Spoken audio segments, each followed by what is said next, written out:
Rider ने ही खुद ये बात बोली है कि वॉक ऑफ शेम हुआ उसके साथ और बहुत ही जिल्लत भरे मतलब अब मुझे यहाँ पर आके पता चल रहा है कि वो दिखाया ही नहीं था। नहीं, बिल्कुल भी नहीं दिखाया। Big boss is a well edited show, ऐसा हिना खान जी ने भी अपने एक इंटरव्यू में कहा था।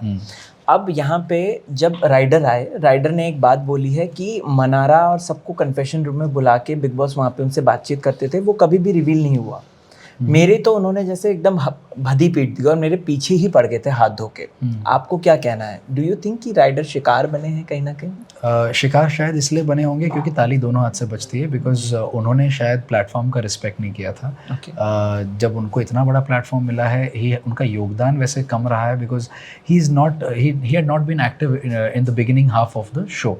जब उनको एक रियलिटी चेक मिला कि नहीं यार, this is not the way I am suppose to be, तो उन्होंने खुद ने बोला कि यार मैंने अपने अंदर चेंजेस लाए हैं, ये प्लेटफॉर्म मेरे लिए इंपॉर्टेंट है, आई अंडरस्टैंड। वो थोड़ा सा बीच में उसने ये भी बोला था मैं डिलूजनल हो गया था, I didn't understand what I was doing, reality क्या है, फिक्शन क्या है, मुझे समझ में नहीं आ रहा है। So he had reached to that point of delusion. और ये तब मैं विकी, जिग्ना जी, हम तीनों खड़े थे तभी उसके पास, और we were trying to be as a support for him.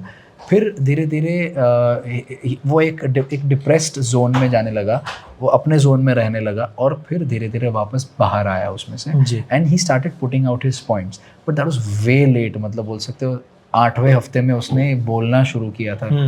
मैंने तभी उसको बोला कि पिछले 2 हफ्ते से तू अभी बोल रहा है कुछ, नहीं तो तेरी कुछ, I couldn't hear you actually, you're not keeping your points across।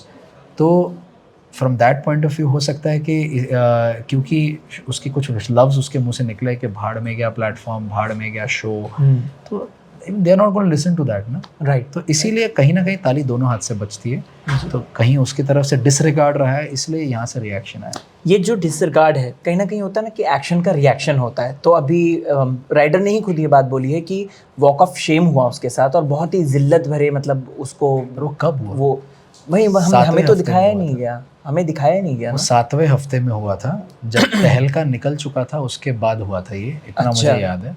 और मैंने अभी वो डिस्क्राइब किया था कि पूरा वो क्या था। It was a walk that he was chosen by the दिमाग के कमरे में जो थे विकी, सना एंड अरुण, उनको चूज़ करना था कि मोहल्ले में से कोई एक जो लायक है इस वॉक ऑफ शेम में चलने के। तो it was suppose to be an activity, वो प्रॉपर सेटअप लगाया था, वो एक्टिविटी थी, उसको चलवाया वहाँ पर। और हर पॉइंट पे ये जो 3 जन जो है हर पॉइंट पे खड़े रहेंगे और वो बोलेंगे कि शेम शेम शेम बोलेंगे, और वो बोलेंगे कि क्यों शेम, इसने ऐसा क्या किया है कि जिसकी वजह से उसको वॉक ऑफ शेम पे चलवाया जा रहा है। अब मुझे यहाँ पर आके पता चल रहा है कि वो दिखाया ही नहीं था। नहीं, बिल्कुल भी नहीं दिखाया।